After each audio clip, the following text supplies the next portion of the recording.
Viral કરનાર 6 યુવાનોને Dang SOG પોલીસે કાયદાનો પાઠ ભણાવ્યો। ડાંગ જિલ્લામાં ભારે વરસાદ અને જોખમી પરિસ્થિતિને પગલે જિલ્લા મેજિસ્ટ્રેટે જાહેરનામું બહાર પાડ્યું હતું। તેમ છતાં સોશિયલ મીડિયામાં ફેમસ થવા ખાપરી નદીમાં જીવના જોખમે 6 યુવકોએ સુરક્ષાના સાધનો વિના રિવર રાફ્ટિંગ કરતો વિડીયો બનાવી વાયરલ કર્યો હતો। તે તમામ 6ની પોલીસે કલેક્ટરના જાહેરનામા ભંગ બદલ અટકાયત કરી બીએનએસ કલમ 223 હેઠળ કાર્યવાહી કરી।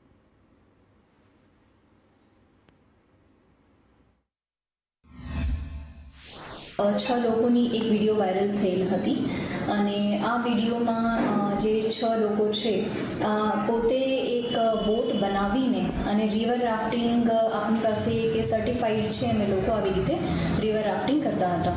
એમના વિરુદ્ધમાં કાયદેસરની કાર્યવાહી અત્યારે એસઓજી શાખા દ્વારા કરવામાં આવી છે અને અત્યારે વરસાદની સિઝન ચાલુ હોય તો નદી અને નાળાઓ અને બધી જગ્યાએ નહાવા માટે કલેક્ટર સાહેબનું જાહેરનામા છે કે એમાં પ્રતિબંધિત હોય તો આ જાહેરનામા ભંગના કેસ આ 6 લોકો વિરુદ્ધ કરવામાં આવ્યું છે।